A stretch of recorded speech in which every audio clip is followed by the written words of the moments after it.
नमस्कार.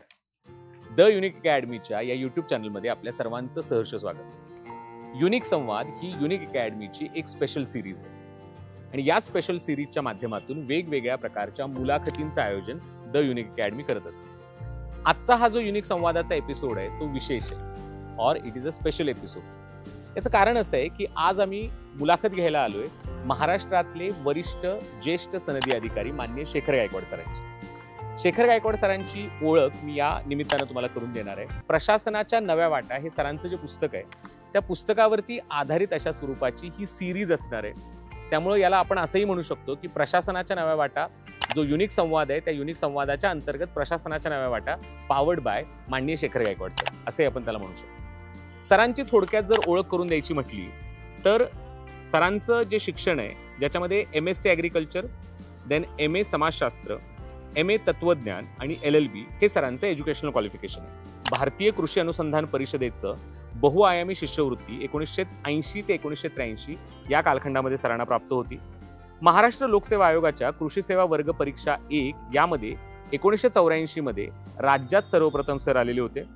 तर नागरी सेवा परीक्षेमध्ये 1985 साली सर उत्तीर्ण होऊन उपजिल्हाधिकारी या पदावरती रुजू झाले. कोल्हापूर, सांगली, सोलापूर, पुणे या जिल्ह्यामध्ये सरांनी उपजिल्हाधिकारी म्हणून काम पाहिलं. सन 1999 मध्ये मुख्यमंत्र्यांचे खासगी सचिव म्हणून देखील सरांची नियुक्ती झाली. 2000 या वर्षी IAS या पदी सरांची पदोन्नती झाली आणि मग महाराष्ट्र जीवन प्राधिकरण, भूजल संचालक, मुख्यमंत्र्यांचे सहसचिव, पुणे महानगरपालिका आयुक्त आणि राज्याचे साखर आयुक्त अशा वेगवेगळ्या महत्त्वाच्या भूमिका सरांनी बजावलेल्या आहेत. स्पर्धा परीक्षांच्या तयारीसाठी आजवर हजारो विद्यार्थ्यांना मार्गदर्शन सरांनी केलंय. राज्यातील अनेक महसूल अधिकारी व कर्मचाऱ्यांना कायदेविषयक प्रशिक्षण देण्याचं काम सरांनी केलं. महाराष्ट्रातल्या शेतकऱ्यांना कायदेविषयक साक्षरतेसाठी सरांनी मोलाचं योगदान दिलंय. त्याचबरोबर घरपोच धान्य योजनेची कल्पक आखणी आणि त्याच्या यशस्वी अंमलबजावणीसाठी राज्य शासनाचा राजीव गांधी प्रशासकीय गतिमानता पुरस्कार हा सरांना प्राप्त आहे. सांगली जिल्ह्यातल्या अग्रणी नदीच्या पुनर्जीवनासाठी राष्ट्रीय जल पुरस्कार सरांना प्राप्त आहे. शेतकऱ्यांना केलेल्या कामासाठी देव मामलेदार पुरस्कार या पुरस्कारांना देखील सरांना गौरवण्यात आले. यशदा पुणे किंवा प्रशासकीय प्रबोधिनी या ठिकाणी ट्रेनी IAS अधिकाऱ्यांचं प्रशिक्षण हे सरांच्या माध्यमातून पार पडलेलं आहे. त्याचबरोबर लबासना मसुरी या ठिकाणी IAS अधिकाऱ्यांना प्रशिक्षण देण्याचं काम सरांनी केलं. इंटरनॅशनल शुगर कन्व्हेन्शन जी लंडन या ठिकाणी पार पडली त्या ठिकाणी देखील सरांनी मार्गदर्शन केले. सरांनी आतापर्यंत 30हून अधिक पुस्तकांचं लेखन केले ज्यातल्या काही पुस्तकांना राज्य शासनाचे पुरस्कार प्राप्त आहेत. तर सरांच्या 36 वर्षाच्या प्रशासकीय कारकिर्दीचा आदर्श एका नव्यानं तयारी करणाऱ्या विद्यार्थ्यांसमोर हा देखील असलेला आपल्याला पाहायला मिळतो. सरांची संपूर्ण ओळख किंवा सरांची संपूर्ण डिटेल त्यांचा जो काही पूर्ण प्रवास आहे प्रशासकीय सेवेतला तो या व्हिडिओच्या डिस्क्रिप्शन बॉक्समध्ये देखील तुम्हाला स्वतंत्र त्यांचा बायोडेटा देखील पाहायला मिळेल. तुमच्याप्रमाणेच मला देखील उत्सुकता आहे की सरांना वेगवेगळ्या प्रकारच्या प्रश्नांच्या माध्यमातून सरांच्या व्यक्तिमत्वाचे पैलू उलगडून पाहण्याची आजचा जो आपला विषय जो पहिली जी सुरुवात होते ज्याच्यामध्ये प्रशासनाच्या नव्या वाटा याच्या अंतर्गत आपण जी चर्चा करणार आहे त्यातला पहिला जो टॉपिक आहे तो म्हणजे स्पर्धा परीक्षा आणि ग्रामीण विद्यार्थी. चला तर मग सुरुवात करूया आजच्या पॉडकास्टला.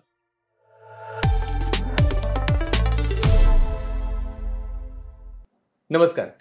सगळ्यात पहिल्यांदा सर्व प्रेक्षकांच्या वतीनं, सर्व विद्यार्थ्यांच्या वतीनं आणि महाराष्ट्रातून जे सगळेजण हा व्हिडिओ बघतायत त्या सर्वांच्या वतीनं मी सर्वात पहिल्यांदा माननीय शेखर गायकवाड सर यांचं स्टुडिओमध्ये स्वागत करतो. सर धन्यवाद तुम्ही हा वेळ दिल्याबद्दल.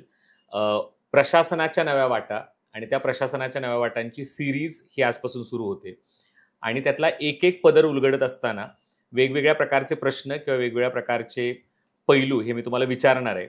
माझा सगळ्यात पहिला प्रश्न तुम्हाला याच्यामध्ये असा आहे की 1980 ते 1983 या कालखंडामध्ये तुम्ही कृषी विद्याशाखेची पदवी घेत होता. राहुरी विद्यापीठामध्ये तुम्ही तुमचं एज्युकेशन घेतलेलं आहे आणि ती डिग्री मिळवत असताना किंवा ते शिक्षण घेत असताना आपल्याला प्रशासकीय सेवेमध्ये यायचंय किंवा या सेवांमध्ये करिअर करायचंय ही प्रेरणा तुम्हाला कुठनं मिळाली? प्रशासकीय सेवांची प्रेरणा अगदी लहानपणापासून मला माझ्या वडिलांकडनं मिळाली. म्हणजे माझे वडील अनेक वेळा असं म्हणायचे की तू SM जोशींसारखा तरी हो, नाहीतर मग तू कलेक्टर तरी हो. आणि मला असं वाटतं की फार अगदी लवकर म्हणजे लोकांना आणि विशेषतः ग्रामीण मुलांना आश्चर्य वाटेल पण 6वी पासून कधीतरी कॅज्युअली असं फक्त करायचं म्हणून नाही, परंतु जेव्हा जेव्हा आम्ही चर्चा करायचो त्यावेळी आयुष्यात झालं तर कलेक्टरसारखं काहीतरी व्हायला पाहिजे, की जे दुसऱ्याला न्याय देताना तिसऱ्या माणसावर आपण अवलंबून राहणार नाही. ही प्रतिमा मात्र फार लहानपणापासून माझ्या मनावर बिंबली होती आणि त्याचा मी फार पद्धतशीररित्या अ, मला वाटते 11वी पासूनच छोट्या तयारीला सुरुवात केली होती. मी अनेक मुलाखतीत सांगितलं आहे, की 6वी पर्यंत माझी 100 पुस्तकं वाचून झाली होती. पण त्यावेळी मी फार लेखन करत नव्हतो अजिबात. पण 11वी-12वी नंतर मात्र जेव्हा पुणे ॲग्रिकल्चर कॉलेजमध्ये मी आलो, त्यावेळी पुस्तक वाचलं, की त्याचा एक सारांश एका पानामध्ये लिहून काढायचा, अशी एक सवय मी मला स्वतःला जोडून घेतली. त्या वह्या माझ्याकडे अजून आहेत. 80 सालची वही माझ्याकडे आहे, की मी बर्ट्रँड रसेलच्या ह्या पुस्तकात काय वाचलं, मी पी.जी. वुडहाऊसमध्ये काय वाचलं, मार्क ट्वेनने काय लिहिलं, कुठला कुठला परिच्छेद मला आवडला. आता हा जो आहे त्याचा माझ्या डिबेटिंगसाठी मला उपयोग झाला. मी अखिल भारतीय पातळीवर वक्तृत्व स्पर्धांमध्ये पुणे कृषी महाविद्यालयाचं आणि विद्यापीठाचं सलग 5 वर्ष नेतृत्व केलं आणि त्यामुळे भारतातली इतर विद्यापीठातली मुलं ही बहुतेक उत्तर विद्यापीठाची मुलं जी आहेत उत्तर भारतातली ती सगळी हिंदीतून भाषण करायची आणि सदर्न स्टेटची मुलं ही इंग्रजीतून भाषण करायची आणि मला पण इंग्रजीतून भाषण करायला जास्त कम्फर्टेबल वाटत होतं. मी त्याचा उपयोग केला आणि सबोर बिहारमध्ये झालेल्या 1983च्या ऑल इंडिया डिबेटिंग कॉम्पिटिशनमध्ये मला राष्ट्रीय पातळीवरचा बेस्ट स्पीकर म्हणून पुरस्कार मिळाला. त्याचा निश्चितपणे मला मुलाखतीमध्ये फायदा झाला. MPSCचे पेपर लिहिताना फायदा झाला.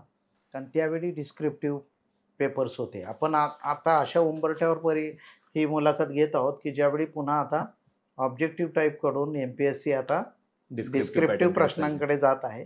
त्यावेळी मला असं वाटतंय, की ज्याचं वाचन फार लवकर सुरू झालेलं आहे आणि ज्याचं बहुश्रुत असं प्रकारचं वाचन आहे, या माणसाला या नव्या पद्धतीचा फार उपयोग होईल. 40 वर्षापूर्वी तुम्ही डिस्क्रिप्टिव्ह पॅटर्ननुसार तयारी करत होता आणि आफ्टर 40 इयर्स आता परत तो पॅटर्न किंवा डिस्क्रिप्टिव्ह पॅटर्न लागू होतोय.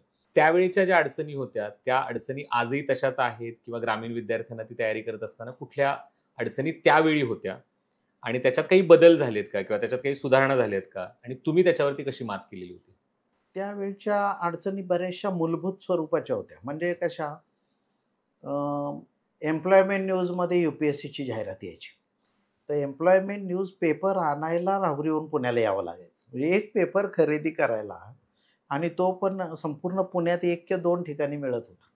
तो फिजिकली पेपरमधली जाहिरात कापायची आणि तो फॉर्म भरून द्यायचा, अशी पद्धत होती. आता हे ऑनलाईन वगैरे फार नंतर आल्यामुळे त्यावेळचे चॅलेंजेस वेगळेच होते, की जेव्हा मुलांकडं पैसेच नाही आहे, त्याला पुण्याला येणं आणि ₹20 तिकिटाला देणं आणि परत ₹20 परत जाण्यासाठी देणं, हे पण एक चॅलेंजच होतं. NCERTची पुस्तकं सगळ्या महाराष्ट्रात कुठंच मिळत नव्हती.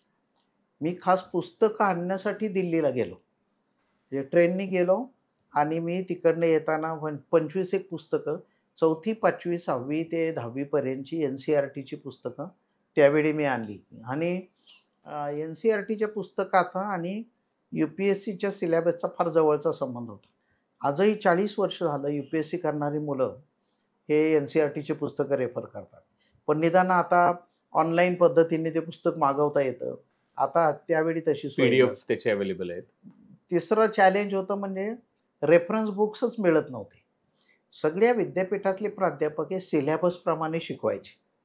त्याचं अवांतर वाचन फार काही नसायचं प्राध्यापकांना. त्यामुळे लोकसेवा आयोगाची तयारी करून घेण्यामध्ये सगळे पारंपरिक विद्यापीठाचे प्राचार्य किंवा प्राध्यापक हे अपुरे पडत होते. कारण त्याला जे एक प्रकारचं कौशल्य लागतं, ते कौशल्य त्यांच्याकडे नसावं असं मला त्यावेळी वाटतं. चौथं चॅलेंज होतं ते फार गरिबी होती लोकांची.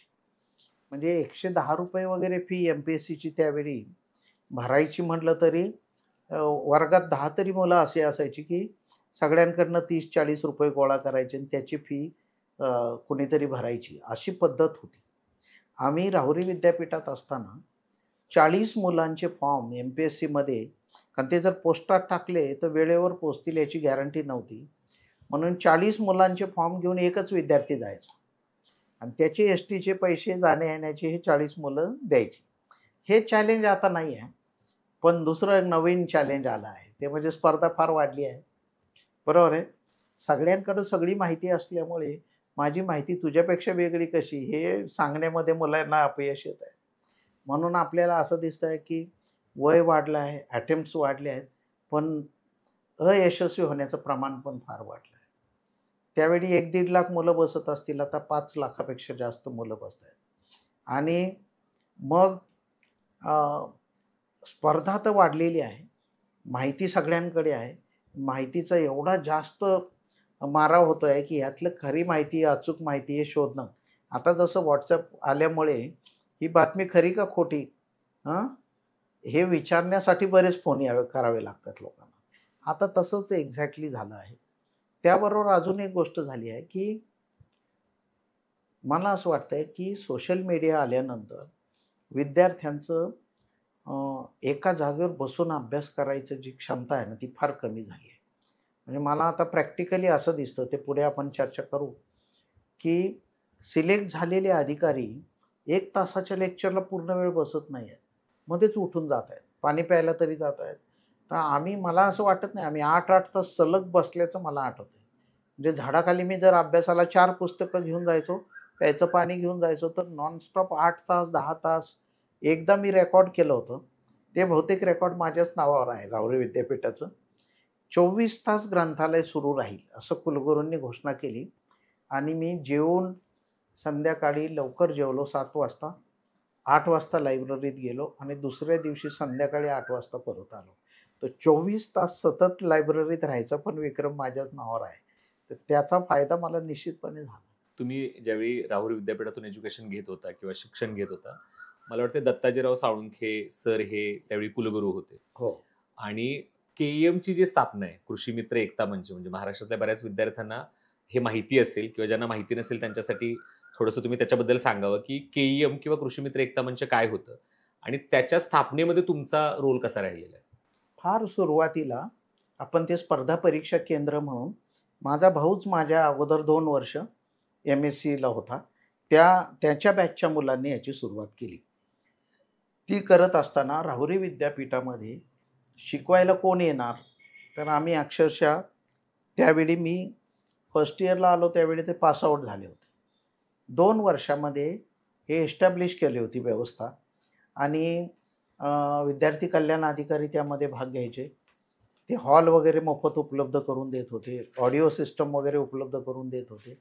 विद्यार्थ्यांचा रोल हा होता की एकेका प्राध्यापकाशी ट्रंक कॉल लावायचा, त्याला विनंती करायची, त्यांना जाण्या येण्याची सोय करायची, त्याची 1 दिवसासाठी गेस्ट हाऊस द्यावं असं कुलगुरूंनी. महाराष्ट्रभरातून प्राध्यापक बोलवले जायचे. बोलवले जायचे. यदी फडके पुणे विद्यापीठात शिकवायचे, परांजपे सर होते, पॉलिटिकल सायन्स शिकवायचे.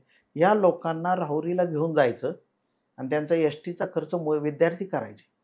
त्यांना रिसीव्ह करायला एक स्टँडवर एक विद्यार्थी उभा राहणार, तो ते रेस्ट हाऊसला घेऊन जाणार, त्यांचं जेवणाची सोय बघणार आणि मग ते आले की 1-2-3 तास सलग शिकवायचे. आणि ती पद्धत माझ्या काळापर्यंत एस्टॅब्लिश झाली होती. आणि स्पर्धा परीक्षा केंद्रामध्ये आम्ही मुलंच नंतर काही शिकवायला लागलो. मग हळूहळू काही प्राध्यापक तयार झाले. म्हणजे जर 50 प्राध्यापक असतील तर जे विद्यार्थी प्रिय प्राध्यापक होते ते आमच्या विनंतीला मान देऊन थोडा अभ्यास करून सिलेबसच्या बाहेर जाऊन आम्हाला शिकवायला लागले. आणि याच्यातनं हे केंद्र मोठं झालं. त्यानंतर अनेक वर्षांनी म्हणजे एकेकाळ असा आला की मला वाटते मी 2013 साली राहुरी विद्यापीठात गेलो कुणाच्या सत्कारासाठी, तर MPSCतनं झालेल्या एकूण 700 अधिकाऱ्यांच्या सत्कारासाठी मी गेलो. 700 म्हणजे आपण इमॅजिन करू शकत नाही. MPSCत जर 300 फौजदार झाले तर त्यातले जवळजवळ 200 पेक्षा जास्त फौजदार राहुरी विद्यापीठातले असायचे. मग CRPF आलं, मग UPSC आलं, मग बँकिंग आलं. माझ्या भावाच्या काळात एका वेळी 100 लोक, एकाच बॅचचे 100 लोक ॲग्रिकल्चर फायनान्स ऑफिसर. त्या काळामध्ये रिझर्व्ह बँकेने सांगून सगळ्या बँकांना ॲग्रिकल्चर ऑफिसर्स नेमायच्याबद्दल मला वाटते मोठ्या प्रमाणात चळवळ झाली. आणि त्याचा परिणाम म्हणून सगळ्यात जास्त पगार त्यावेळी सरकारपेक्षा बँकांमध्ये होता. आणि पहिल्या बॅचमध्ये 1985, 86, 87, 88, 89 या वर्षांमध्ये फार मोठ्या संख्येने ॲग्रिकल्चर ग्रॅज्युएट हे बँकांकडे गेले. त्यातली एक बॅच आत्ता निवृत्त झाली आहे. ते सगळे झोनल मॅनेजर्स आणि रिजनल मॅनेजर झाले वेगवेगळ्या राष्ट्रीयकृत बँकांमध्ये. संचालक पदापर्यंत हे लोक गेले आणि आणि ओव्हरसीज काही बँकांमध्ये गेले. म्हणजे मला आश्चर्य वाटते, आमच्याबरोबरचे काही मित्र इंग्लंडमध्ये 6 वर्ष म्हणजे याच आपल्या राष्ट्रीयकृत बँकांमधून तिकडं राहिले आणि तिकडे पण त्यांनी त्यांच्या क्षेत्रात मोठं नाव कमावलं. केईएम सारख्या ज्या संस्था आहेत किंवा ज्या चळवळी आहेत, तशा आणखी काही महाराष्ट्रामध्ये आहेत का, किंवा तशा काही सुरू करता येऊ शकतात का, की ज्या ग्रामीण विद्यार्थ्यांना या तयारीमध्ये मदत करतील? कृषी एकता मंच जेवढा राहुरीमध्ये ऑर्गनाईज आहे तेवढी व्यवस्था कुठेच नाही. त्यानंतर परभणीच्या कॉलेजमध्ये ही व्यवस्था झाली आणि तुम्हाला आठवत असेल राहुरी विद्यापीठाच्या नंतर परभणी विद्यापीठातले कृषी पदवीधर सुद्धा मोठ्या प्रमाणावर संख्येने जास्त आहेत. फार संख्येने जास्त आहेत. महाराष्ट्रातले आता जे IAS मध्ये सिनियर असलेले पहिल्या 15-20 जणांमध्ये जवळजवळ 6-7 लोक परभणी विद्यापीठातले आहेत. पण तशी व्यवस्था इतर विद्यापीठात झाली नाही. याचं कारण मला अनेक वेळा असं दिसतं की कॉमर्स ग्रॅज्युएट आहे, आर्ट्स ग्रॅज्युएट आहे, त्यांच्यामध्ये एवढं कोहेजिव्हनेस नसतो. म्हणजे एकत्रित ते युनिटी आणि त्या सगळ्या गोष्टी. ते कशामुळे नसतं? ते टिपिकली सगळी शेतकऱ्यांची मुलं असल्यामुळे सगळ्यांचं बॅकग्राऊंड सेम असतं. कनेक्ट जो लागतो आणि तो एक. तो कनेक्ट आहे ना, तो कृषी विद्यापीठात जेवढा आहे तो इतर कुठल्याच विद्यापीठात नाही. म्हणजे मी जेव्हा एखाद्या माझ्याच मुलाला विचारतो की तुझ्या बरोबर इंजिनिअरिंगला जी विद्यार्थी शिकले तर 2 पेक्षा जास्त मुलांची नावं त्याला सांगता येत नाही. मला माझ्या पहिलीतल्या 160 ते 160 मुलांशी माझा आज संपर्क आहे. त्यातले 13 लोक मयत झालेत हे पण मला माहिती आहे. म्हणजे अशी रचना एकेकाळी अस्तित्वात होती की एवढा कनेक्ट होता. आणि मुलं सुट्टीमध्ये सुद्धा राहुरीमध्येच राहायचे, अभ्यास करायचे किंवा गेले तर पुस्तकं घेऊन एका विद्यार्थ्याच्या शेतावर जिथं चांगलं घर आहे अशा ठिकाणी 15-15 दिवस अभ्यास करत बसायचे. अशी पण व्यवस्था कुठल्याच कॉलेजमध्ये नाही. मुंबई पुण्यामध्ये त्यावेळी पण अशी पद्धत होती की MPSCची जाहिरात आली आहे अशी बातमी जर वरच्या मजल्यावरच्या माणसाला कळाली तर तो खालच्या मजल्यावरच्या विद्यार्थ्याला सांगण्याची शक्यता फार कमी होती. आई वडील सुद्धा एवढे नॅरो माइंडेड असायचे की त्या मुलीला सांगायची ती त्या मुलाबरोबर स्पर्धा आहे, तू त्याला पुस्तक देऊ नको, तू त्याला गाईड देऊ नको. तर ज्ञान हे एकमेकाने दिलं की वाढतं, ही गोष्ट राहुरी विद्यापीठात सिद्ध झाली. आणि मुलं सर्रास सांगायचे की तू परत एक पुस्तक कशाला पैसे वाया घालवतोय, माझं वाचून झालं की मी तुला देतो, ते पुस्तक मला दे. आता हे जे शेअरिंगची भावना आहे त्यामुळं मुलं ठरवून पुस्तकं विकत घ्यायची. 2000ची 8 पुस्तकं विकत घेतली तर 8ही ती पुस्तकं सर्क्युलेट व्हायची सगळ्या रूममधून. ही जी पद्धत आहे ही पण महाराष्ट्रात इतर ठिकाणी झाली नाही. विद्यापीठात राहुरीमध्ये काय आहे की राहुरीमध्ये नॉन रेसिडेंट विद्यार्थी फार कमी असायचे. ते राहुरीतले कडांबा, राहुरी, नेवासा तिथपर्यंत मॅक्झिमम असायचे. बाकी सगळी मुलं हॉस्टेलला राहायची आणि हॉस्टेलला राहत असल्यामुळे पूर्ण वेळ अटेंडन्स होतं त्यांचा आणि मग मेस पण मुलं चालवायची. ह्या सगळ्या वातावरणामध्ये पहिल्यांदाच असं आहे की संपूर्ण ग्रामीण महाराष्ट्रात मुंबई आणि पुण्यानंतर टाइम्स ऑफ इंडिया सगळ्यात जास्त सर्क्युलेशन राहुरी विद्यापीठात होतं. म्हणजे मला अजून आठवतं आहे 80 ते 83 सालामध्ये टाइम्स ऑफ इंडिया संपूर्ण ग्रामीण महाराष्ट्रात सगळ्यात जास्त प्रिंट ह्या राहुरीमध्ये जायच्या. त्यांना पण आश्चर्य वाटायचं की तो यायचा, एक तर रुरल एडिशन यायची, ग्रामीण एडिशन यायची आणि ते दुसऱ्या दिवशी मिळायचा. म्हणजे 12 तारखेचा पेपर 13ला वाचायचो आम्ही. परंतु टाइम्स ऑफ इंडियासारखा पेपर मिळतो हेच आमच्यासाठी फार चांगलं होतं. आणि त्याच्याबरोबर एक जोडीला आणखी एक गोष्ट होती ती म्हणजे अतिशय सुसज्ज असं ग्रंथालय. 5 मजली ग्रंथालय मला नाही वाटत महाराष्ट्रात 80 साली कुठल्याही विद्यापीठामध्ये होतं. आणि नुसतं ग्रंथालय नव्हतं.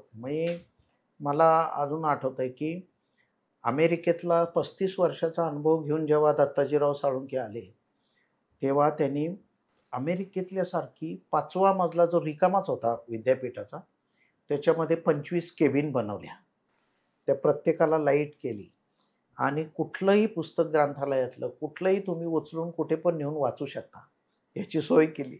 म्हणजे मी मी जेव्हा 11वी-12वीला होतो त्यावेळी एकच पुस्तक कोणतं पाहिजे असं ग्रंथपालाला मागावं लागायचं. ही राहुरीमध्ये उलटं झालं. 23 पुस्तकं घेऊन मी वरच्या मजल्यावर जायचो, 5व्या मजल्यावर, आणि वाचून झाल्यावर घरी आलो की ती 23च्या 23 पुस्तकं त्या रॅकवर लावलेली असायची आणि याच्यासाठी 10-15 लोक काम करायचे. तर परदेशांच्या प्रमाणे पेनसिल्वानिया युनिव्हर्सिटीच्या धर्तीवर हे ग्रंथालय मानण्यात आलं आहे राहुरीचं, आणि ते मला वाटते फार युनिक आहे. एकाच वेळी 200 पेक्षा जास्त जर्नल्स आणि 50,000 पेक्षा जास्त, आता मला सांगितलं की 1 लाखापेक्षा जास्त पुस्तकं राहुरीच्या ग्रंथालयामध्ये आहे आणि याचा उपयोग प्रचंड मोठ्या प्रमाणावर विद्यार्थ्यांना झाला. मला स्वतः व्यक्तिशः फार मोठ्या प्रमाणावर. 1984 मध्ये तुम्ही कृषी सेवा वर्ग 1 याच्यामधून तुम्ही राज्यात पहिले होता आणि 1985 साली नागरी सेवा परीक्षेतून तुम्ही उपजिल्हाधिकारी या पदावरती तुम्ही नियुक्त झाला. त्यानंतरचा जो तुमचा प्रवास आहे, म्हणजे मी सुरुवातीला तुमची ओळख करून देताना त्या सगळ्या प्रवासाबद्दल सांगितलंय, पण त्यानंतर तुमच्या प्रशासकीय कारकिर्दीमध्ये NSSचा वापर किंवा राष्ट्रीय सेवा योजनेच्या माध्यमातून तुम्ही स्पर्धा परीक्षांचं मार्गदर्शन महाराष्ट्रातल्या अनेक जिल्ह्यांमध्ये जिथे तुम्ही काम करत होता तिथं ते केलेलं आहे. तर त्याच्याबद्दलच्या काही आठवणी सांगता येतील का? काय झालं, फार पहिल्याच प्रयत्नामध्ये मी उपजिल्हाधिकारी झालो आणि महाराष्ट्रात 6वा आलो. त्यानंतर मी UPSCच्या साठी 2 अटेम्प्ट चांगले केले, पण नंतर माझं पोस्टिंग आल्यानंतर याला थोडा त्याला अडचण निर्माण झाली.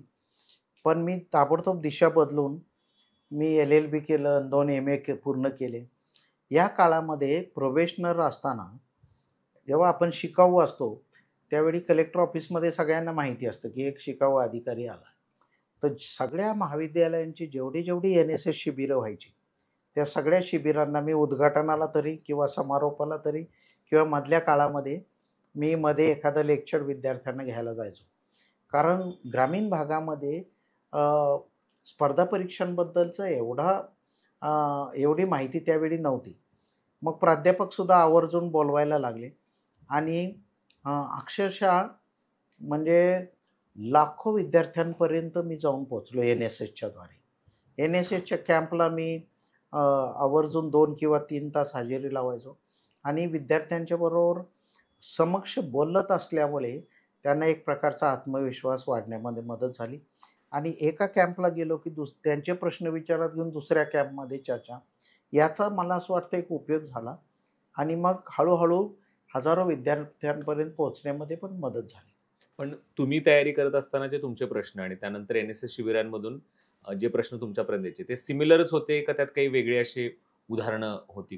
काही बरेच वेळा बाळबोध प्रश्न असायचे, कारण विद्यार्थ्यांना त्या काळात खरंच काही माहिती नव्हतं. म्हणजे बहुतेक वेळा प्रश्न तर असाच असायचा की सर किती पण अभ्यास केला तरी आमची निवड होईल का, वशिलेबाजी चालते का, अशा प्रकारचे मूळ प्रश्न फार असायचे आणि सगळीकडे हेच सांगावं लागायचं की या कुठल्याही गोष्टींवर स्टोरीवर विश्वास न ठेवता सिन्सिअरली अभ्यास करा आणि स्वतःच्याच पुढे कसं जायचं ह्याची ही स्पर्धा आहे. हा एक महत्त्वाचा मुद्दा बिंबवण्यामध्ये मला यश आलं. पुढे मी जेव्हा लिहायला लागलो त्यानंतर तर मी स्पर्धेच्या पलीकडे नावाचं एक पुस्तकच लिहिलं तेवढ्यासाठी की तुम्ही इतरांशी तुलना करतच बसू नका. तुम्ही एकत्र अभ्यास करा, ग्रुप डिस्कशन करा.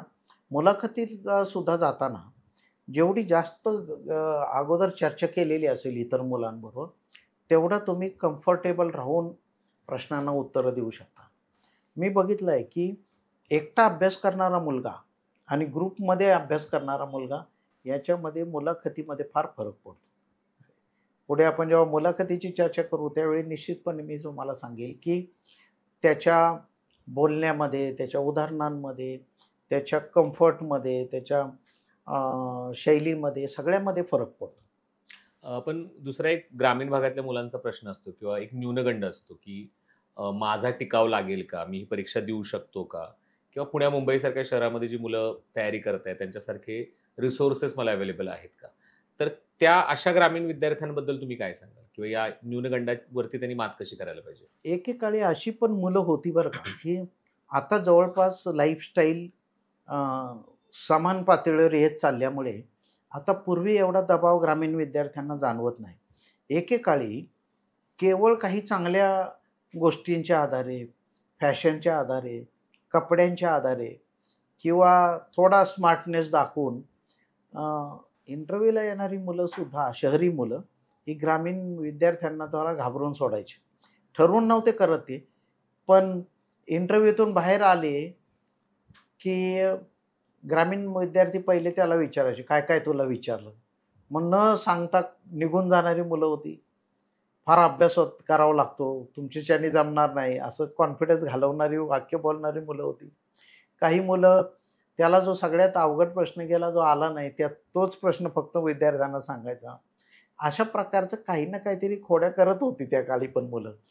परंतु ग्रामीण मुलांमध्ये मी बघितलं की ही जी दरी आहे, कपड्यामधली, स्मार्टनेसमधली, मोबाईलमुळे आलेली किंवा ज्ञान आता सगळीकडे जवळपास सेम आल्यामुळे, ऑनलाईन माध्यम आलेले, त्यामुळे काय झालं की हा गॅप थोडा कमी झाला.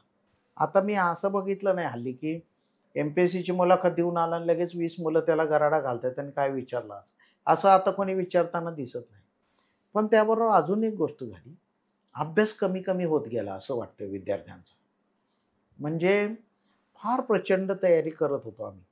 म्हणजे मुलाखतीला जेव्हा आमचं सिलेक्शन झालं, मी आत्ता जे पुस्तक लिहिलं मुलाखतीचे पैलू, त्यामध्ये मी लिहिलं आहे की जरी लोकसेवा आयोगाने ही व्यक्तिमत्वाची चाचणी आहे आणि तुम्हाला चालू घडामोडी आणि आजूबाजूच्या घडामोडी याबद्दल माहिती असली पाहिजे, एवढीच वाक्य लिहिली असली तरी मुलाखतीतनं तुमचं व्यक्तिमत्वच समोर येणार आहे.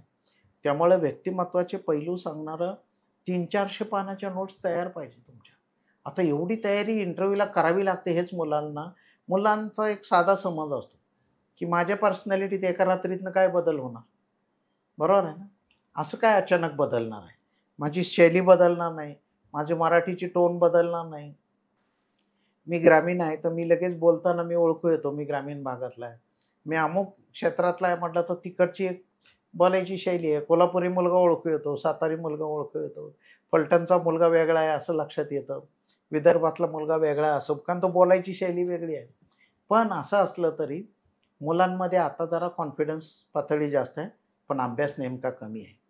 गेली 4-5 वर्ष मी MPSCच्या फायनल पॅनलवर होतो आणि मी मुद्दाम सांगेल मुलांना की, आणि त्याची पण अनेक वेळा मी चर्चा केली आहे की ज्या पद्धतीने तयारी करायला पाहिजे ती कुठेतरी कमी पडते. म्हणजे अभ्यास कमी पडतो आणि तो अभ्यास हा पुस्तकातला अभ्यास नाही, स्वतःबद्दलचा अभ्यास, गावाबद्दलचा अभ्यास हा पण फार कमी पडतो.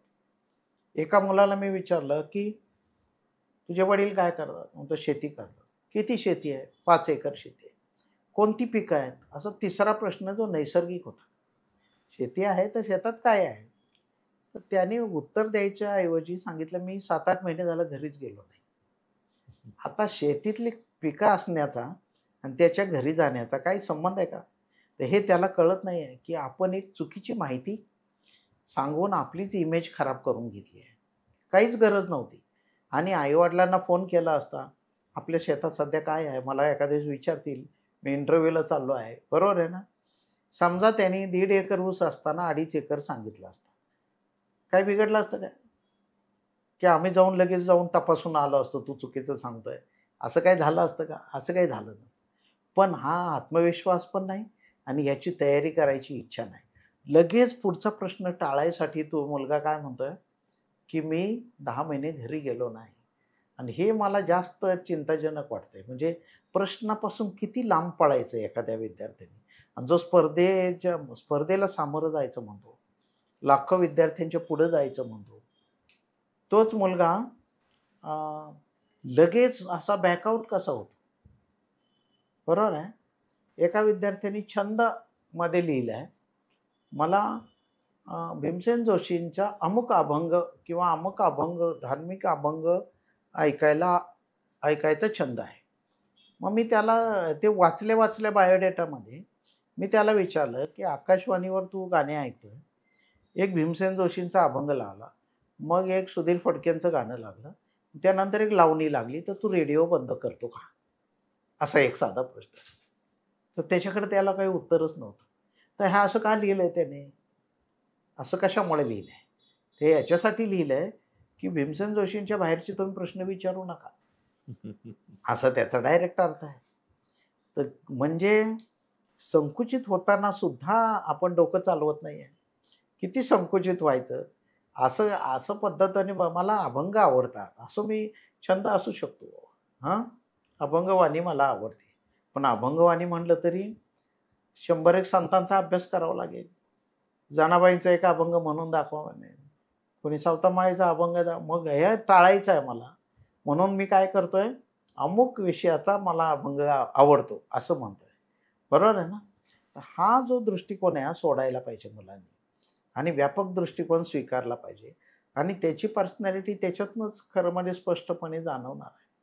आणखी एका विद्यार्थ्याला साधा प्रश्न विचारला मी, की तुझ्या गावामध्ये किती जातीचे लोक राहतात? आता किती साधा प्रश्न आहे. समाजाचं भान विद्यार्थ्यांना असणं अपेक्षित आहे.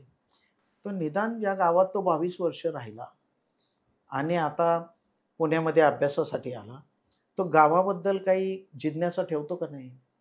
त्याला काही वाटतंय का आपल्या गावाबद्दल आपुलकी? यासाठी एक प्रश्न विचारला, तुझ्या गावामध्ये कोणत्या कोणत्या जातीचे लोक राहतात? तो सहज सांगू शकला असता.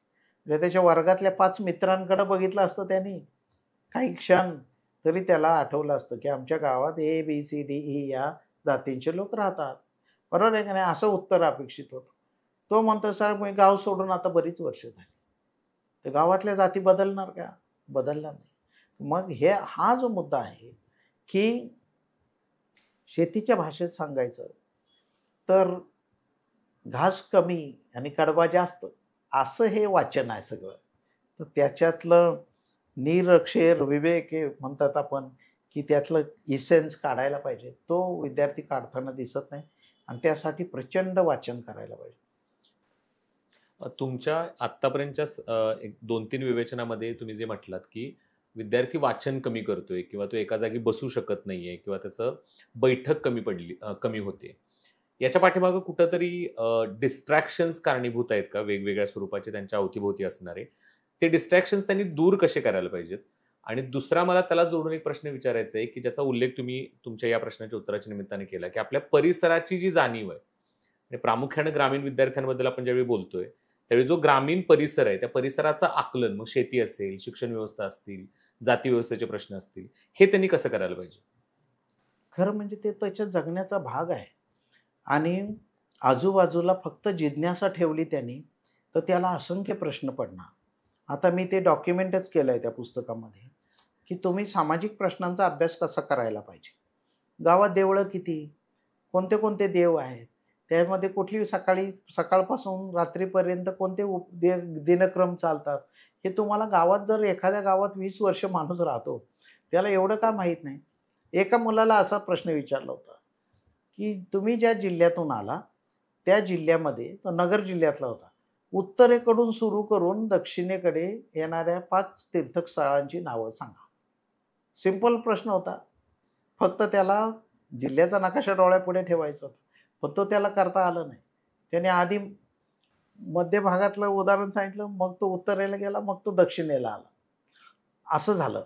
तर माझं काय म्हणणं आहे, हे सामाजिक भान हे सगळीकडे आहे. आता सरपंचाची कामं, शहरी मुलगा पाठांतर करतो कारण त्याने सरपंच बघितलेलं नाही, त्यांनी कॉर्पोरेटर बघितलाय, तो नगरसेवक बघितलाय, त्याला सरपंच काय इमॅजिन करावं लागतं.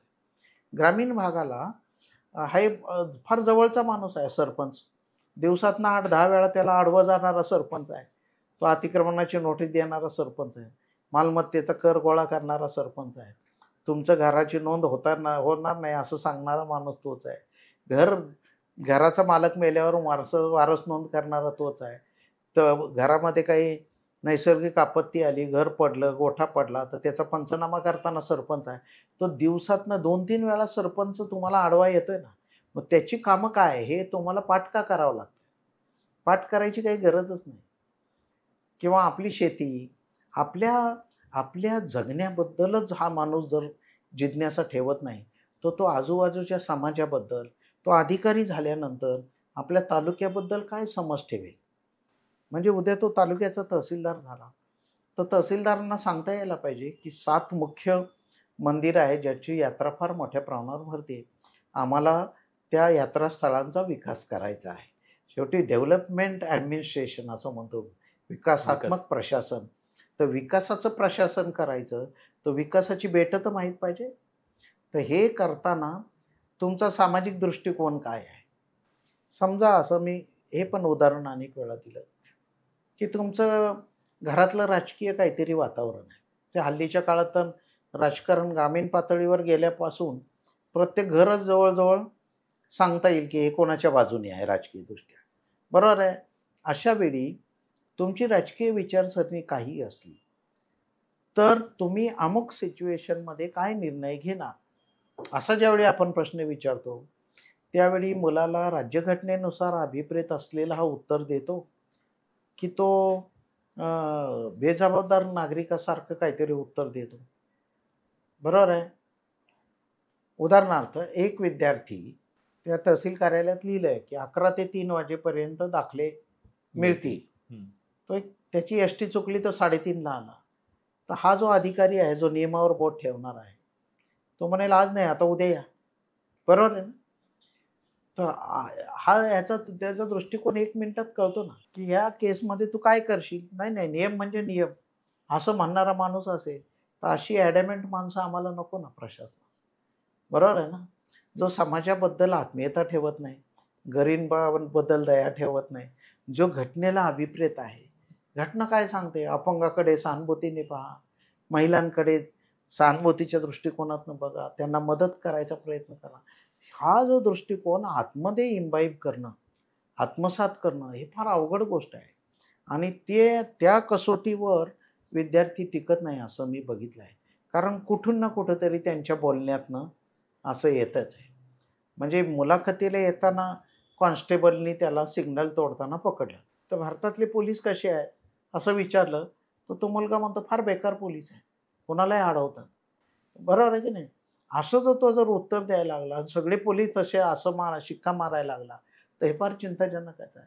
म्हणून आपल्या उत्तरातनं आपण अशी काही माहिती देत असतो की जी विद्यार्थ्यांना जाणवली पाहिजे की मुलाखतीचं हे नुसतं तंत्र नाही आहे, तुमची ओरिजिनॅलिटी, तुमचा मूळ स्वभाव याचं प्रतिबिंब मुलाखतीत पडतं आणि ते आपोआपच तुम्हाला माहीत न होता समोरच्यांना दिसणार आहे. एवढे अनुभवी लोक पॅनलवर असतातच, त्यामुळे याचा वापर करून उत्तरं त्यांनी तयार करायला पाहिजे. जसं एका बाजूला तुम्ही वाचन कमी झाले मुलांचं असं म्हणताय, तसंच लेखन पण कमी झाले. लेखन तर फारच कमी झालं. विशेषतः कोरोनाच्या बॅचेस नंतर मुलं म्हणतात आम्हाला लिहायची सवयच नाही. म्हणजे सलग 20-25 ओळी गेल्या 5 वर्षात लिहिल्या नाही अशी बरीच मुलं मला दिसतात. आणि त्यामुळे अचानक विशेषतः कॉन्व्हेंटमधल्या शिकलेल्या मुलांना जरी अभ्यास केला त्यांनी तर म आणि भ मधला फरक कळतच नाही आहे. स ला रेषा असते का नसते, र कसा लिहितात एवढं आठवायला काही सेकंद वाया जात आहेत. आणि त्यामुळे डिस्क्रिप्टिव्ह प्रश्नांना जो विरोध होत होता तो बहुतेक याच्यातनंच आहे की लिहिण्याची प्रॅक्टिसच हरवली आहे. पण मग यातनं विद्यार्थ्यांनी बाहेर कसं पडायला पाहिजे. म्हणजे एका बाजूला वाचनाच्या संदर्भातल्या समस्या आहेत त्यांच्या आणि दुसऱ्या बाजूला परिसराचं आकलन, लेखन ह्या सगळ्या गोष्टी आहेत. पण मग आता एखाद्या विद्यार्थ्याला असं वाटतं की मला याच्यातून बाहेर पडायचं आहे, मला मार्ग पाहिजे, तर तो काय असेल त्यासाठी. पहिला मार्ग हा आहे की दररोज सकाळी 10 ते 15 शब्द इंग्रजीचे पाठ करायला पाहिजे. इंग्रजीत आपण वीक आहोत ना, आपण जे वीक आहे ते स्ट्रॉंग करायला पाहिजे. दुसरं, दररोज सवय नसेल तर एका पेपरमधले मराठी पेपरमधल्या 20 ओळी मोठ्याने बोलून लिहून काढल्या पाहिजे. एक रफ वही घ्यायला पाहिजे आणि सरळ लिहायची सवय लावली पाहिजे आणि ते लिहिता लिहिताच शब्दांनी त्याचा उच्चार करायला पाहिजे. मग त्यांना जोडाक्षर कसं लिहायचे ते कळेल, बरोबर आहे. त्याचबरोबर एक 10 ते 15 मिनटं मराठीतलं चांगलं पुस्तक वाचायला पाहिजे. साहित्यिक पुस्तक वगैरे वाचलं तर त्यांना त्या शब्दांबद्दल प्रेम वाटायला लागेल आणि त्याची एक सवय लागेल. त्याचबरोबर सगळी पुस्तकं बंद करून, रेफरन्स बुक बंद करून स्वतःच्या मनाने 8-10 ओळी लिहायचा, इंग्रजी आणि मराठी दोन्ही लिहायचा सराव त्यांनी करायला पाहिजे. 4 गोष्टी केल्या मला असं वाटतं हे करता येईल. टू बिगिन विथ किंवा तो इंटरेस्ट डेव्हलप करण्यासाठी नक्की हे विद्यार्थी ते करू शकतात. बऱ्याच विद्यार्थ्यांना ग्रामीण भागातल्या की आर्थिक पाठबळ नसतं किंवा बऱ्याच वेळा पालकांच्या संदर्भात देखील तेवढा अवेअरनेस नसतो, पालकांकडनं सपोर्ट नसतो. तुम्ही गेल्या 36 वर्षाचं जे काही तुमचं प्रशासकीय काम राहिलेलं आहे, त्याच्यामध्ये अशा काही समस्या तुमच्या समोर आल्या का, की मुलांना आर्थिक पाठबळ नाहीये किंवा पालकांना प्रबोधन करावं लागतंय? आजही त्या स्वरूपाची परिस्थिती आहे. तर त्याबद्दल तुम्ही काय सांगाल? प्रॅक्टिकली आमच्या वर्गातच एक मुलगा होता. तो आम्ही BSc ॲग्री झाल्या उन्हाळ्यामध्येच 2 महिने कॅनॉलच्या कामावर गेला आणि तो एवढा हुशार होता. त्याला फार चांगले मार्क्स होते. पण घरचे म्हणले, की आता तो कमवायला लागला आहे, त्याला कशाला MScला टाकायचं? काय MSc करून तरी काय करायचं? परत शेतीच करणार तो. तर आम्ही 6 मित्र त्याच्या घरी गेलो. त्यांच्या वडिलांबरोबर दिवसभर चर्चा केली. नंतर ते म्हणले, माझ्याकडे फीला पैसे नाही. आम्ही म्हटलं, आम्ही 6 जण मिळून त्याचा त्याचा सगळा पैसे खर्च करू आम्ही. फार काही फी नाही आहे कृषी महाविद्यालयात. आणि त्याला MScला आम्ही घेऊन आलो. पहिल्या अटेम्प्टमध्ये हा मुलगा क्लास 1 झाला. आज 37 वर्ष नोकरी करून नुकताच तो रिटायर झाला आहे. मला वाटतं हे स्पिरिट पण विद्यार्थ्यांच्यात कमी दिसतं. एकमेकाला मदत करण्यामध्ये प्रॉब्लेम येतो आहे. अनेक विद्यार्थी आता माझ्याकडे पण येऊन अभ्यास करतात. मला वाटते आत्तापर्यंत 20 ते 25 विद्यार्थी माझ्या खोलीमध्येच राहून अभ्यास त्यांनी केला. अतिशय गरीब मुलं, UPSC करणारी आणि MPSC करणारी सुद्धा. तर लोकांनी एकमेकाला थोडी मदत करायला पाहिजे अडचणीच्या काळामध्ये. त्याचबरोबर असा पण एक विद्यार्थी बघितला, जो 2 वर्षापूर्वी मुलाखतीला आला होता. 11वा अटेम्प्ट होता. 11 वर्ष तो अभ्यास करतो पेठणमध्ये. त्याला मी विचारलं, घरचे किती पैसे पाठवतात? तो ₹7,500. मग आता तो म्हणला, यावर्षी शेवटचा अटेम्प्ट आहे. मी म्हटलं, तू अशी शक्यता धर, यावर्षी तुझं सिलेक्शन होणार नाही. तर काय होईल? नाही, यावर्षी मी सिलेक्ट होणारच. म्हणलं 1% प्रोबॅबिलिटी अशी गृहीत धर की तू होणार नाही. यावर्षी मी 100% सिलेक्ट होणार, असं उत्तर दिलं. मी त्याला म्हटलं, की जगाच्या पाठीवर कुठल्याही देशामध्ये अशी पद्धत नाही आहे की आईवडिलांच्या पैशावर वयाच्या 42 वर्षापर्यंत मुलगा शिकतोय आणि दर महिन्याला आईवडिलांकडनं ₹7,500 घेतो. असं जगात कुठेही व्यवस्था अस्तित्वात नाही. ती भारतातच आहे फक्त. स्पर्धा परीक्षामध्ये अयशस्वी होणाऱ्यांचं प्रमाणच 98% आहे. असं जर असेल तर पहिल्या 2-3 वर्षात जर आपण सिलेक्ट नाही झालो तर विद्यार्थ्यांनी पार्ट टाईम काम करायचा प्रयत्न करायला पाहिजे आणि आईवडिलांचं ओझं कमी करायला पाहिजे. केवळ आईवडिलांची ऐपत आहे म्हणून किंवा त्यांच्यावर दबाव आणून काही विद्यार्थी मला माहिती आहे ज्यांनी जमिनी विकायला लावल्यात वडिलांना. तुम्हाला माझं चांगलं बघवत नाही, विका ना 1 एकर जमीन, काय फरक पडतो, असं म्हणणारी मुलं मी बघितली आहे. त्याचबरोबर लॉक टेबल, 5 रुपयात मिळणारा लॉक टेबल हा एकेकाळी मला अजून 2 टेबल घ्यायचे आहेत असं सांगून वडिलांकडनं हजार रुपये घेणारी त्याच्यावर मजा करणारी मुलं पण मी बघितली आहे. त्याचबरोबर 10 अटेम्प्ट कुठलाच प्रकारे हातपाय न मारता, कुठली नोकरी न करता, पार्ट टाईम जॉब न करता असे ह्या मुलांनी प्रयत्न केल्याचं दिसत नाही.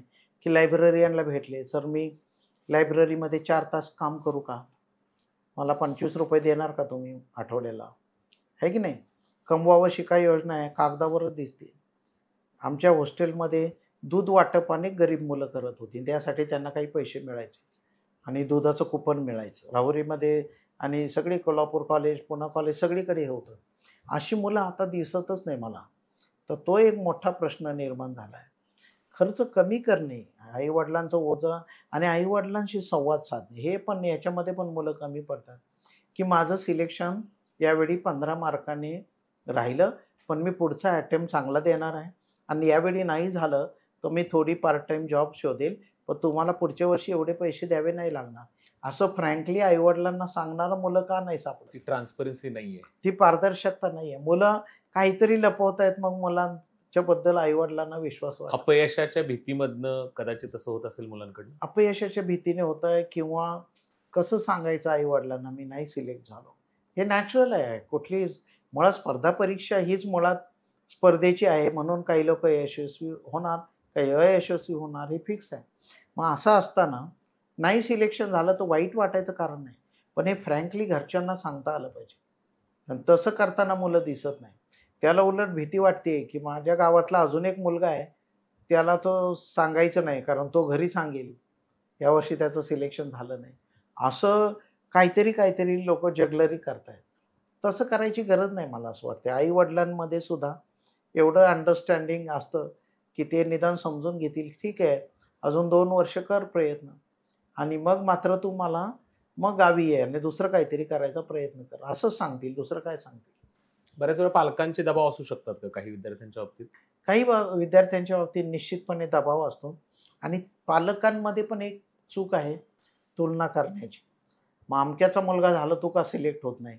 आता का होत नाही, तर त्याची प्रत्येकाची पर्सनॅलिटी वेगळी आहे, त्याची मेमरी वेगळी आहे, त्याची लिहिण्याची शैली वेगळी आहे, त्याचा अभ्यास वेगळा आहे, त्याचं इंग्रजी कच्चं आहे, गणित कच्चं आहे, काहीतरी आहे, आणि प्रत्येकाचंच व्यक्तिमत्व वेगळं असल्यामुळे सगळ्यांना सारखा न्याय कसा मिळेल? Each child is a different. हां, त्यामुळे असं म्हणायचं कारण नाही की 2 वर्षात तो दुसरा मुलगा क्लास 2 झाला, तुला काहीच होता येत नाही, असं बोलून मुलांना डिस्करेज नाही करायला पाहिजे. तुम्ही यशदा या संस्थेसोबत अनेक वर्षांपासून खरं तर जोडलेले आहात. म्हणजे सुरुवातीला तुम्ही निबंधक म्हणून तिथं होता, त्याच्यानंतर तुम्ही रिटायरमेंट नंतर देखील तुम्ही ॲडिशनल डिरेक्टर यशदा या संस्थेचे आहात, आणि तुमच्या मार्गदर्शनाखाली हजारो विद्यार्थ्यांनी, जे ट्रेनी IAS असतील किंवा उपजिल्हाधिकारी असतील, क्लास ग्रुप ए सर्व्हिसेसमधले जे विद्यार्थी असतील, किंवा वेगवेगळ्या प्रकारच्या महसूल प्रशासनातल्या अधिकाऱ्यांची ट्रेनिंग तुमच्या मार्गदर्शनाखाली झाली. तुमचा त्या यशदामधला ओव्हरऑल अनुभव कसा, काय स्वरूपाचा आहे? मी 1993 साली उपजिल्हाधिकाऱ्यांच्या पहिल्या बॅचला त्यावेळी पहिल्यांदा शिकवायला यशदामध्ये गेलो, आणि तेव्हापासून जवळजवळ 30 वर्ष झालं जवळजवळ सगळ्या बॅचेसला मी महसुली कायदे, जमिनीचे कायदे शिकवत आलो, आणि प्रत्येक बॅचचा माझ्याशी संबंध आला. मला जो फरक जाणवतो, 93 साली जेव्हा पहिली बॅच होती ती MPSCची त्यावेळची, त्याच्यामध्ये पोस्ट ग्रॅज्युएट एकच मुलगा होता, बाकी सगळे फक्त ग्रॅज्युएट होते. आज मी जेव्हा बघतो तेव्हा पोस्ट ग्रॅज्युएट मुलं सगळ्यात जास्त आहेत, MBBS आणि BE झालेली मुलं सगळ्यात जास्त, इंजिनियर आणि मेडिकल ग्रॅज्युएट फार जास्त आहेत. पण त्याचबरोबर प्रशासनाचा दर्जा खालावलेला आहे असं पण मला दिसतं. म्हणजे सगळ्यात जो फरक जाणवतो तो हा, की डिग्री जास्त क्वालिफाईड माणूस आला प्रशासनामध्ये म्हणून प्रशासन चांगलं झालं का, तर त्याचं उत्तर निगेटिव्ह आहे असं माझं मत आहे. कारण ज्यावेळी कमी शिकलेले लोक होते तेव्हा ते फार सिन्सिअर होते. आता पहिल्या दिवसापासून लोक कुठली पोस्ट चांगली आहे, कुणाशी वशिला लावला की इथे पोस्टिंग मिळेल, मला कुठल्या पोस्टमध्ये जास्त पैसे मिळतील, असं विचार करणाऱ्यांची संख्या फार जास्त आहे असं मला वाटतं. आणि ते फार चिंताजनक आहे की आपण मूल्य शिक्षणाच्या बाबतीमध्ये आपण यांना फारसं काही तयार करू शकलो नाही, आणि त्यांच्यामध्ये जरी इथिक्सचा पेपर आता UPSCला असला तरी MPSCच्या नवीन पॅटर्न मध्ये देखील तो आहे, तरी सुद्धा इथिक्सच्या बाबतीमध्ये ही नवी पिढी फार मागे आहे असं मला स्वतःला वाटते. दुसरं महत्त्वाचं जे फरक मला जाणवतं, मुलांच्या बरोबर आले आहेत, परंतु किमान 10 ते 15% जे क्लास 2 किंवा क्लास 1 झालेल्या मुली आहेत आणि मुलं आहेत त्यांचा डिवोर्स झाला आहे असं पण मला चित्र दिसतंय. म्हणजे मला ह्याचा सामाजिक दृष्ट्या अर्थच लावता येत नाही की एक तर गव्हर्नमेंट जॉब लोकांना पाहिजे, 12 कोटी लोकांतनं 1000 मुलं MPSCतनं सिलेक्ट होऊन क्लास 1 क्लास 2 होत आहेत, आणि त्यातले यशस्वी किती होतात असं जेव्हा मी बघतो तेव्हा असं दिसतं त्याच्यातले जवळजवळ 50% लोक अयशस्वी होत आहेत त्यांच्या करिअरच्या शेवटी. आणि मला एक जुना अभ्यास वाचायला मिळाला की यांचं पुढे काय होतं, तर असे 100 अधिकारी आले तर 2% अधिकारी हे वयाची 58 किंवा 60 म्हणजे रिटायरमेंटचं वयच ते गाठू शकत नाही. म्हणजे काय, म्हणजे त्यांचा ॲक्सिडेंट होतोय, ते व्यसनामुळे मरत आहेत, कुठला तरी आजार होतोय, काहीतरी होत आहे. 6% माणसं ही डिपार्टमेंटल एन्क्वायरीसह रिटायर होत आहे. म्हणजे रिटायरमेंटच्या दिवशीच त्यांच्या ऑर्डरमध्ये लिहिलेलं असतं की यांच्या विभागीय चौकशीच्या अधीन राहून यांना सेवानिवृत्त करण्यात येत आहे. राहिलेल्या लोकांपैकी एका पण माणसाचं नाव समाजाला बघायला मिळत नाही. हे फार चिंताजनक आहे.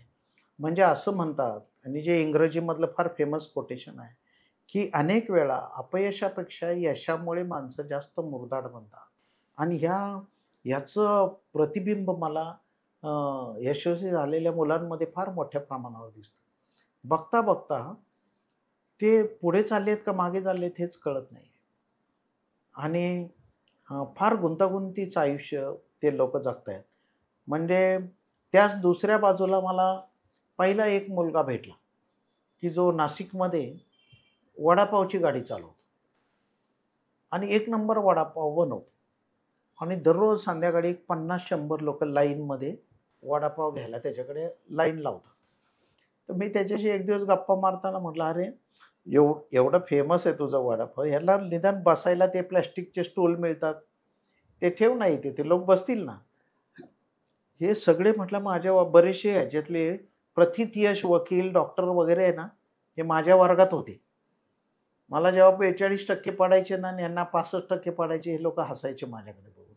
त्याच्यामुळे मी असं ठरवलंय, आपण एक नंबरचा वडापाव गाडी चालवायची आणि यांना आयुष्यभर उभंच करायचं. आपण पुढंच राहायचं यांच्या. सो म्हणजे मला असं दिसतंय यशस्वी झालेल्या विद्यार्थ्यापेक्षा त्या वडापाववाल्या विद्यार्थ्याचा कॉन्फिडन्स फार जास्त होता.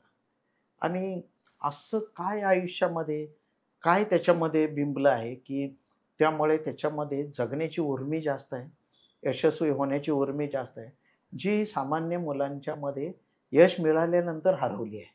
आणि याचं उत्तर हे सगळ्यात आजकालच्या काळात अवघड आहे असं मला वाटतं. मला एक थेट प्रश्न तुम्हाला विचारायचा आहे की स्पर्धा परीक्षा आयोगाच्या बाजूनं जर विचार केला किंवा MPSC किंवा UPSC हे आयोग एका बाजूला आणि दुसऱ्या बाजूला शासन म्हणून तुम्ही ज्यावेळी त्यांचं प्रशिक्षण आयोजित करता, ते प्रशिक्षण आणि तो प्रशिक्षणाचा कार्यक्रम दुसऱ्या बाजूला, आयोग एका बाजूला आणि तो प्रशिक्षण कार्यक्रम, हे त्या विद्यार्थ्याकडनं किंवा उमेदवाराकडनं नेमकं काय पाहतायत किंवा कशाची अपेक्षा आहे?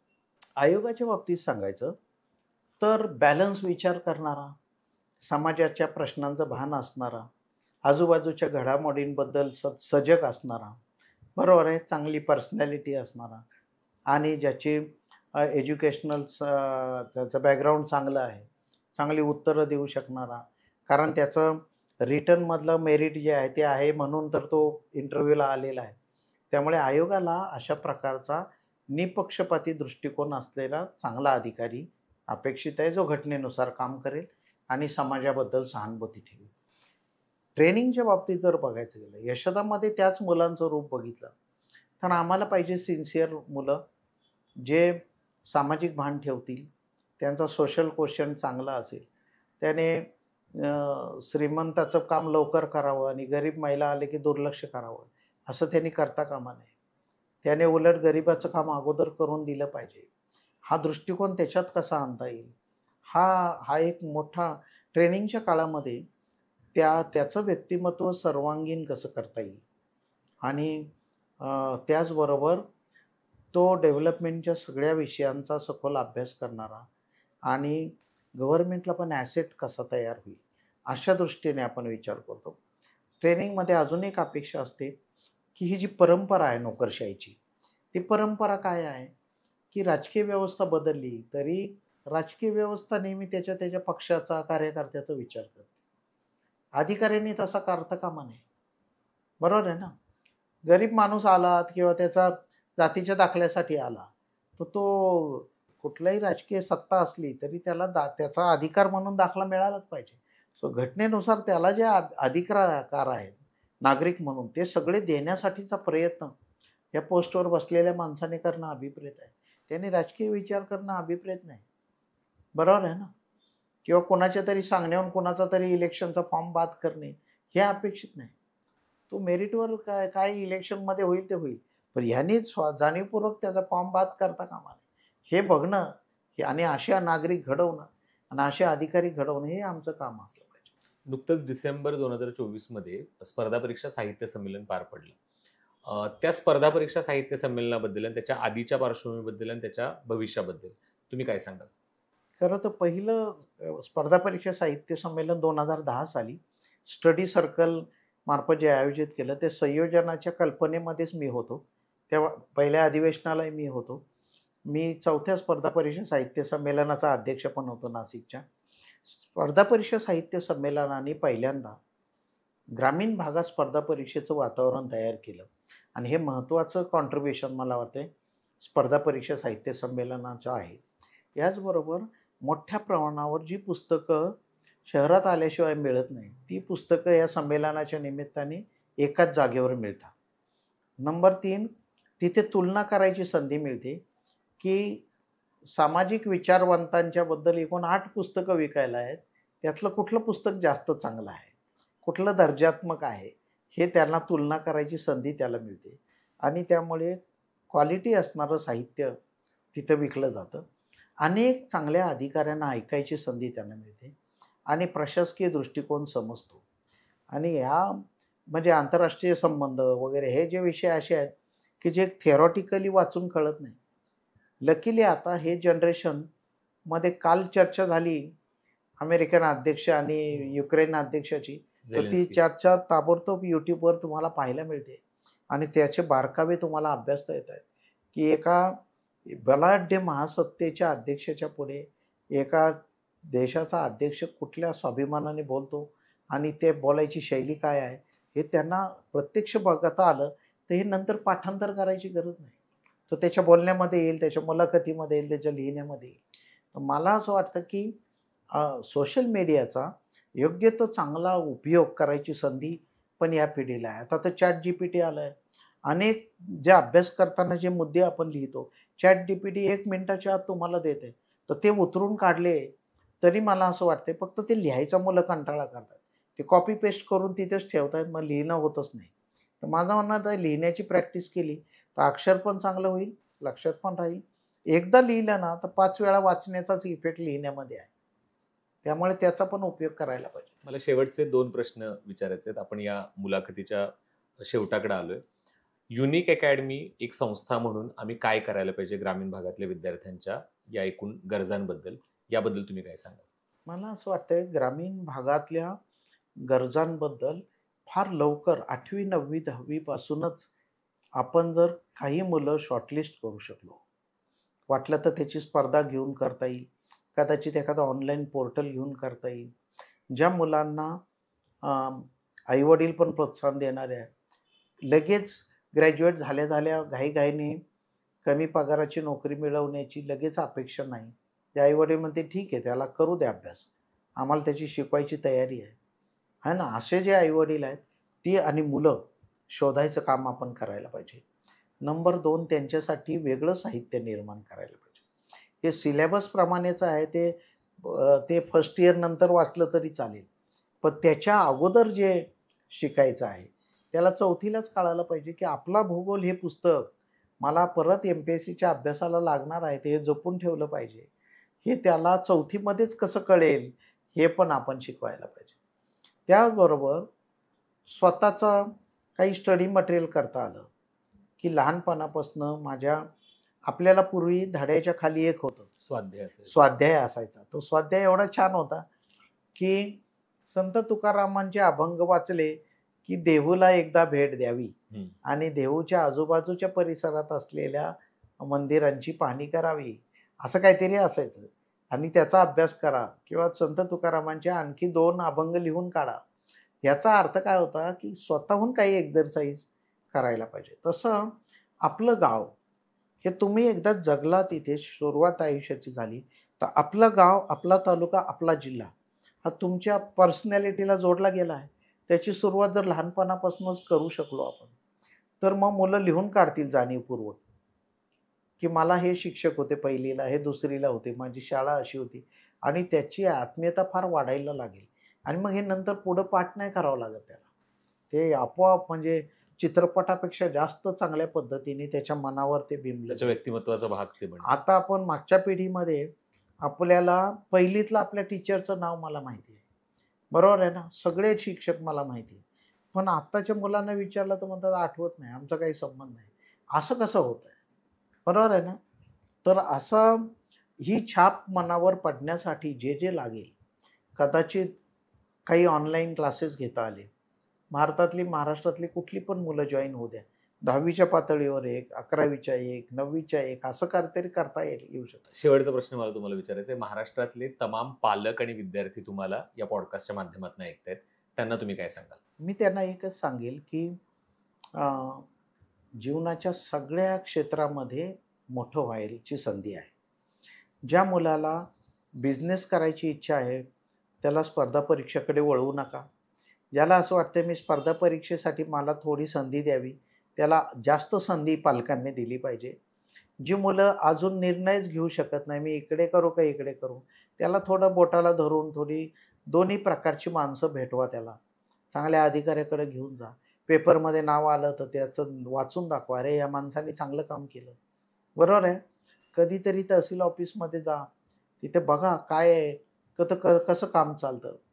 PSI दाखवा त्याला, PSI 26 जानेवारी 15 ऑगस्टला हे लोक समोर असतात जनतेच्या, 2 मिनिटं बोला त्याच्याशी, ते मुलं इन्स्पायर होतात. मला फौजदाराच्या हस्ते बक्षीस मिळालं तर मग तेवढे 2 महिने तरी तो मुलगा म्हणतो मला फौजदार व्हायचं आहे. मग त्याला कळतं अरे फौजदार हा फार छोटा माणूस आहे, मला आता DYSP व्हायचं आहे.